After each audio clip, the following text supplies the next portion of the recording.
মাত্র 5 মিনিটে সিজারের মতো অপারেশন শেষ করে নবজাতক শিশুকে তার আত্মীয় স্বজনের হাতে তুলে দিয়ে ডাক্তার পালিয়ে গেলেন। চিন্তা করে দেখুন, যেখানে দুইটা জীবনের প্রশ্ন, সেখানে একজন ডাক্তার কীভাবে মাত্র 5 মিনিটে একজন সিজারের রোগীর অপারেশন শেষ করে। সিজারের রোগীর অপারেশন শেষ করার পর ডাক্তার যখন দেখেছেন রোগীর অবস্থা আশঙ্কাজনক, তখন ডাক্তার নবজাতক শিশুকে তার আত্মীয় স্বজনের হাতে তুলে দিয়ে তিনি দৌড়ে দৌড়ে পালায় গেছেন। আমাদের দেশে এমন ঘটনা অনেক ঘটে থাকে। বিশেষ করে একটি হাসপাতালে বা মেডিকেলে যখন কোনো রোগী ভর্তি হয়, ওই রোগী ভর্তি হওয়ার পর রোগীর অবস্থা যখন আশঙ্কাজনক দেখা দেয়, তখন হাসপাতাল কর্তৃপক্ষ কী করে, অন্য হাসপাতালের রোগীকে ট্রান্সফার করে দেয়, বলে যে আমাদের এখানে আর চিকিৎসা করা সম্ভব নয়। কেন করে এই কাজটা?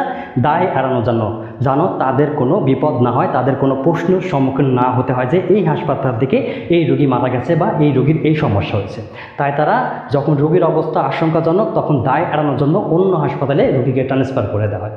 এবং বিভিন্ন মেডিকেলে দেখা যায় যখন ওই মেডিকেল থেকে কোনো রোগী মারা যায়, তখন রোগী মারা যাবার এই খবরটা প্রচার করার আগে তারা রোগীর আত্মীয় স্বজনের কাছ থেকে বিভিন্ন কাগজপত্রে সিগনেচার নেয়, যেন তারা পরবর্তীতে কোনো বিপদে না পড়ে। কেন ভাই আমাদের দেশের মেডিকেলগুলোতে এই অবস্থা কেন?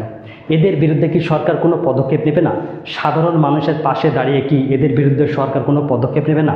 অবশ্যই এদের বিরুদ্ধে দাঁড়িয়ে সাধারণ মানুষের পাশে দাঁড়িয়ে সরকারের পদক্ষেপ নেওয়া উচিত।